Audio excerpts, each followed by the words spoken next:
Hello and welcome back to another episode of Critical Reactions with your host Bryan.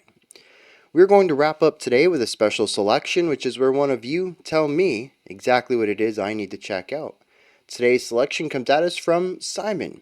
Hello Bryan, I'd like to see your reaction to Artifex Pereo, Cut Sign. It was hard to pick one song because it's one of my favorite bands. Hopefully they'll give us a sign of life. Their last release is from 2016, but this song is from their album Time and Place from 2014. Thank you, and have fun.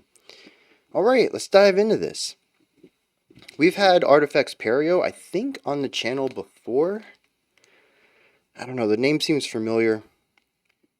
Let's dive into it though, see what they're bringing to the table today.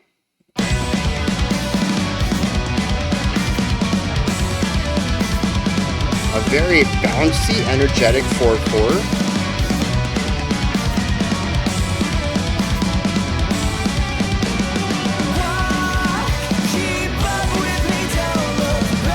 Yeah, dude, I'm digging this already.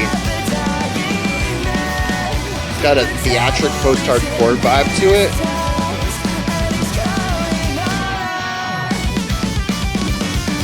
Ooh, a little Mathy too.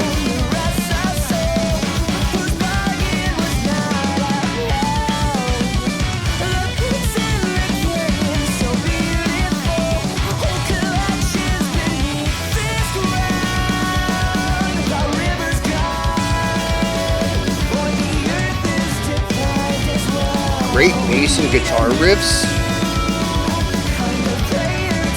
That tremolo picking, or I guess it's 16th note picking, provided a lot of energy in that last section. I love the drum work here. Sounds like he's tapping against the snare stand. Maybe the rim?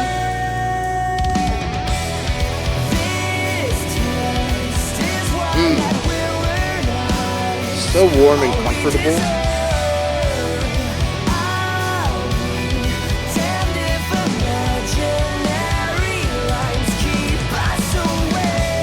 A little bit of grit there.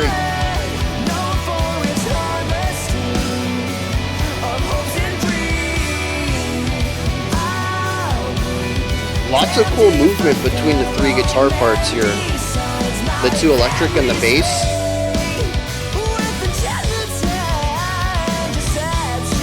Oh, yeah.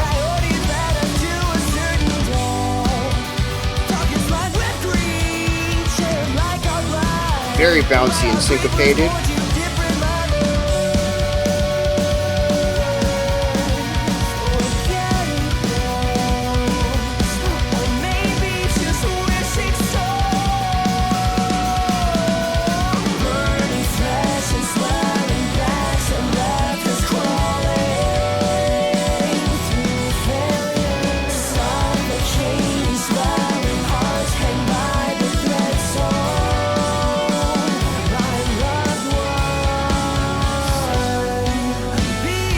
Ooh. Keeping the same tempo, but really going for these downbeat accents. The tom runs through them.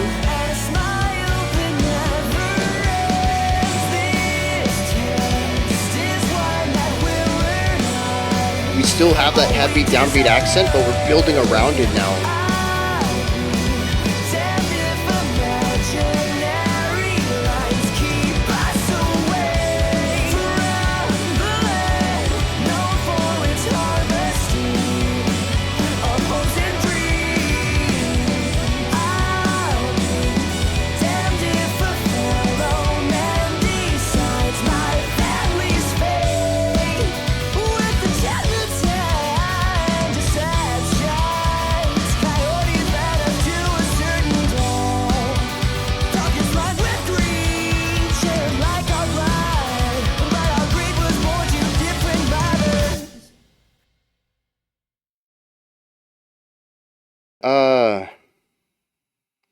Kind of upset about that ending there. Just like there's so much more that should have happened. I'm just bitter because it's over. But at the same time, that ending was super abrupt. It didn't feel like the song was ready to end at all, and it's almost as if the song wanted to go on, but the band didn't. Uh, nah, that sounds mean. But again, I just really enjoyed that. I wanted more of it. Um, do we have we checked them out before? Oh, it's Artifex Perry. I've been calling them Artifacts. But we checked out a song called Aperion back in May of 2021. Yeah, I got to check out more of these guys. This is solid stuff. This is right up my alley. Why is it up my alley? Let's dig into this stuff right from the start. Very cool bass lines, very cool guitar work. They set an atmosphere while still having moving elements to them. They are harmonically interesting. Well, they're harmonically warm to me. This is a very comfortable sound for me to be in. Emotionally, atmospherically, these chords just feel very neutral to me. I'm curious how other people feel them. Because in a way, just like how metal to me tends to just feel aggressive, I have a tough time hearing emotion in metal because it just sounds angry to me. Post hardcore also always just sounds comfortable. Sometimes I can catch a little bit of melancholy or sorrow if it is, a sad song, but generally speaking, it's just like it's what I call home harmonically. These type of chords are pretty typical for well, I shouldn't say these chords themselves. The progression, the intervals between the chords is what feels very comfortable to me. And so maybe I'm too close to catch an emotion off of them, or maybe there is a specific element of comfort in this chord progression that speaks to me too. But yeah, I don't really have an emotional read on this track. It feels very warm and inviting is how I react to it. Um, but the drum work is fantastic. Lots of dexterity in there, and we kick off the song not only just harmonically warm and melodically interesting with all of the moving parts, but there are a ton of little mathy rhythmic ideas in here too. It is bouncy, it is groovy, it's slightly technical, it is warm and comforting. Right from the first 10 seconds, I knew I was in for a good time. The other thing that really speaks to me on this is the vocalist. I like the theatric element to the vocals. They're very passionate. They feel like they absolutely believe whatever it is they're saying. I didn't pick up a single word on this, mostly due to the production on it. I do think it's a bit cluttered. I think it works for the sound. It's just difficult to parse on a first time. It's one of those things I'd have to listen to a few times and acclimate to the production style. But the vocals, they're just, like I said, they feel passionate.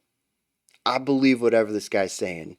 But there's also a theatric element to it too. There's a heavy amount of projection. There's a lot of force and delivery through it. It isn't just someone, whispering into a microphone. I mean, this guy is shouting out some notes while keeping it clean. There's no compression artifacts. He's not pushing too much air or trying to get too much volume out of it. It's a healthy, safe, comfortable type of projection. The type of projection you would find musical theater or even just regular theater too. The concept of pushing through your lines so that the people all the way in the back can hear you too. And they're just fantastically supported. But it's also the dexterity of the vocal melodies too, the way that the runs work, the rising and falling, the way that we might skip a lot of notes and hit a high note just to come back down to really accentuate that one note, maybe in the melodic element, maybe that word in specific is important to the lyrics. It comes across very theater kid, and that's always going to speak to me. I absolutely love that type of delivery. There's also the rare bit of grit, that little bit of extra compression and bite put on a couple of syllables. I think it shows up in the chorus specifically towards the end of it. I like that, just adds a little bit of bite to whatever's being said there, and gives it that little bit of extra character, whatever that character might be. It might just be that that syllable or word is important. It might mean that it just works melodically, where the uh, contrast or the dynamics of the line really require that peak before scooping back down.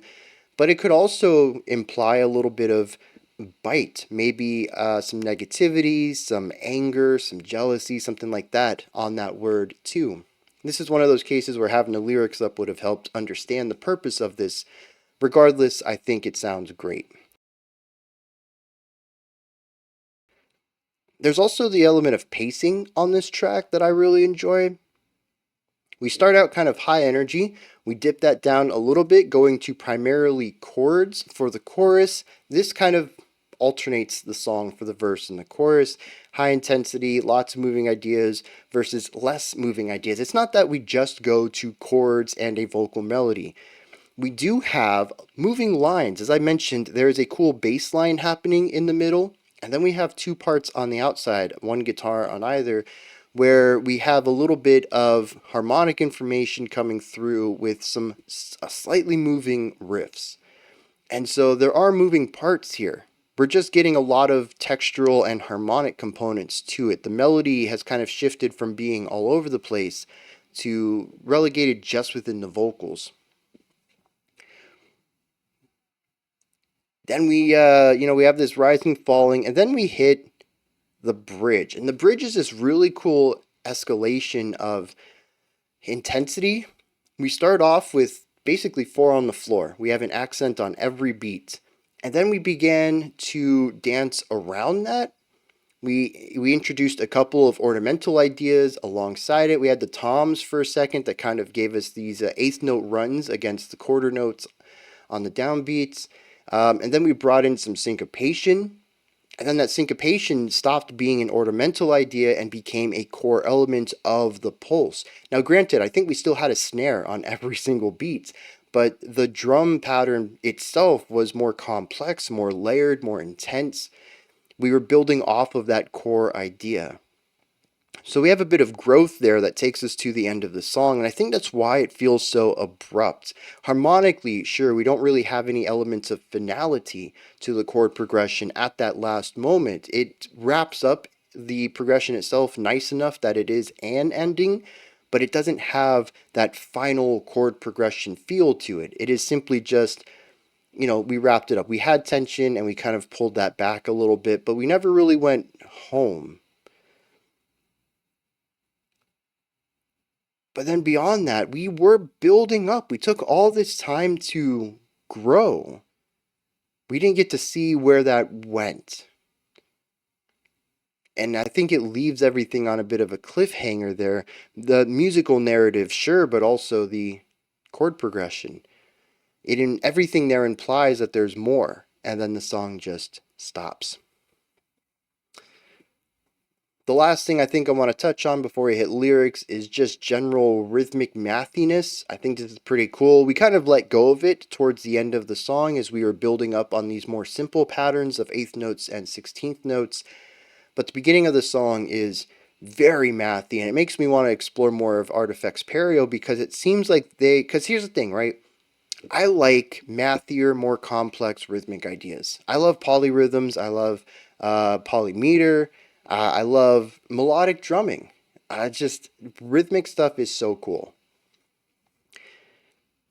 But the thing is that if you want cool rhythmic stuff, you usually get it with bands who always do cool rhythmic stuff. You got to go to math rock. You got to go to mathcore. You got to find mathier types of progressive rock or metal. And the thing is that those bands typically just don't shut it off. It's not used as a dynamic or a writing style, a writing technique to elevate a song. It is the technique. You are there for that mathy rhythmic stuff. It's like djent, right? You're there for djenty, chuggy rhythms. But much like djent, I don't like mathy stuff all the time. I think it's interesting, sure, jaw-dropping at times even, but it often feels like it's technical for technical sake. I find it very rare to listen to a mathcore band where the mathy part feels integral to every moment, where it feels like the song wouldn't be able to tell its story without it. It always feels like it's just, we're the band who does the weird stuff, so we do weird stuff in all of our songs. I really like this because it implies that they can do that when it's necessary. The beginning of the song feels like it's supposed to be felt as a chaotic whirlwind of sounds. Before we reevaluate that and explore a different sound, it is used as a tool in their toolbox rather than trying to use a hammer to work with everything, nails and screws and nuts and everything. And I like that. It makes me want to explore more of their work. How do they use their tools? When are they going to use them? Because at least in this song, it seems like they use things when it's most effective. And that's what the beginning of the song tells me. That they understand when and why to use specific compositional ideas. And I really like that. I was going to say maturity. And maybe for some bands that's true, but I don't think that's always it.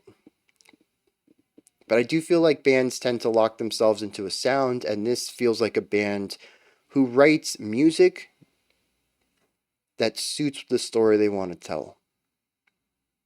And that excites me, as a prospective listener to a new artist, to know that I'm going to get the best stuff to their ability at any given moment. And between that, and the very comfortable chord progressions, and the fun guitar, triple movement stuff, and the theatric vocals that just really pull me in, I'm really excited to dive into this group. Let me dive into some lyrics and see if they catch me on that third level too. Okay, I think they got me on the lyrics too. This is a heavy track. It's about possibly a father and son. The annotations say that it is a father and son, but the only thing I have to go on is that the chorus starts with the words, "Son, be strong." But it could also just be usually an older man talking to a younger man. Son can be used in that fashion too. It doesn't necessarily need to be a familiar relationship. Regardless, we have two men, an older one and a younger one, walking through a desert, basically. We have talks of rocks, peaks, and canyons. There's coyotes. There's, I guess that's about it. Oh, it does talk about there being no rivers, though. So, yeah, I kind of pictured a desert this whole time. The intro, he says, "Walk. Keep up with me and don't look back. Don't look at the dying men. The devil is in this dust and he's calling on us." So, there's an element of isolationist in here, but also a lack of compassion. You got to focus on what's yours. Don't worry about anyone else. They're dying, but don't look at them. But also, I think the idea here is don't heed the caution. There are so many other men dying here. Don't pay attention to them. We've got this. We're going to be the first. We're going to do it right. So, what is this that they're doing? The pre-chorus says the river's gone. The earth is deprived as well, and we need a new kind of prayer to beat this hell. Moves into the chorus, says, "Son, be strong. Remember why we choose to risk our lives. Picture your mother with a roof above her head and a smile that never ends. This test is one that will earn us all that we deserve. I'll be damned if imaginary lines keep us away from the land known for its harvesting of hopes and dreams. I'll be damned if a fellow man decides my family's fate. With enchantments and deceptions, coyotes led us to a certain death, pockets lined with greed, shared like our blood, but our greed was born to different mothers." This entire chorus tells me two things. One, these people are going to push themselves as far as possible in order to support the people around them, their loved ones. It says we're going to put a roof over your mother's head. We're going to make sure that she has a smile that never ends. He says, I'll be damned if a fellow man decides my family's fate. I'm going to do what I need to do to keep my family housed and fed and happy. He says, I have hopes and dreams, and this land will not be kept away from me. This land that is known for giving people their hopes and dreams. It almost sounds like it's trying to draw parallels to the gold rush of, dang, what year was that? In American history, a lot of people were heading out west to go mine for gold, and some of them were making it out rich, but it was kind of a gamble, and a majority of people were dying on the journey, but also in the mine shafts. Um, People were basically gambling their life for the hopes of a comfy life. And that's exactly what's going on here. But number two, what's told me here is that there are people who would abuse people like this father and son. He calls them coyotes. They would use enchantments and deception to lead us to a certain death because their pockets are lined with greed. He says, I'm not working for them. They're going to push us to the bone so that they can get rich. It says that their pockets are lined with greed and shared like our blood. He says, I'm not going to do that. I'm going to carve my own destiny. I'm not letting my family's fate be put into another man's hands. So, big gamble, possible death, pushing their bodies in order to support the family. This is where verse 2 kicks in. It says we're getting close, or maybe we're just wishing so. Burning flesh and swelling backs has left us crawling through failure. Suffocating, swelling hearts hang by the threads sewn by loved ones. They're not winning this. There's no success at the end of this road. They are crawling through failure. The sun is beating down on them, burning their flesh. And the only reason they push on is because their hearts suffocate them, hanging by the thread sewn by loved ones. They're doing this. They're pushing their bodies because they want their family to be comfortable. That's what this song's about. This takes us back to verse 1, which I skipped. It was foreshadowing, and I think it does a fantastic job of it, but I think it really hits hard once you know what everything is, which is usually how foreshadowing works. Great job, Bryan, explaining foreshadowing. Each rock is a tombstone that rests a soul whose bargain was not upheld. The peaks and the canyons, so beautiful, hold collections beneath this ground. Basically saying that everywhere in this land is a corpse of someone who's tried. It's the remains of those who have failed to obtain their dreams in this dry wasteland. They have had every chance to see the warnings and head back, but they refused to. Instead, they cut the warning sign. That's where the title of the song comes from. Cut sign, and they push forward anyways. They see the tombstones, well, metaphorical tombstones. They see the dying men on their way in, and instead of turning back, they gamble their lives anyways, because if they don't, they're just going to be worked hard regardless. They're just not going to see any of the reward for it, and their families are going to live terrible lives or less comfortable lives. This is the reality for a lot of people at the lower end of society. And I think it's interesting that, at least to me, it captures feelings of the gold rush, but it is no less applicable to modern day society, or at least modern day America, as it was then. At least those are my thoughts and interpretation of Cut Sign by Artifex Pereo. Let me know what you thought of this track. If there's anything that stood out to you, anything that you would like to add on to what I said or correct me on, maybe you have a different interpretation or opinion on this, please put all of that and any other thoughts you have down into the comment section. Above that, in the description box, you'll find a link to Linktree. Takes you here. You can find links to my music, ways to support the channel, a link to the Discord server, and so much more. Above that, if you could, like, subscribe, and ring the bell, I greatly appreciate all three of those. Alright, that wraps it up for today. I'll be back tomorrow though, 5 p.m. Eastern Standard Time, 9 p.m. UTC, as usual. Until next time, remember to be critical, not cynical, of the music you listen to, and have a fantastic morning, afternoon, or evening, whenever you choose to watch my videos.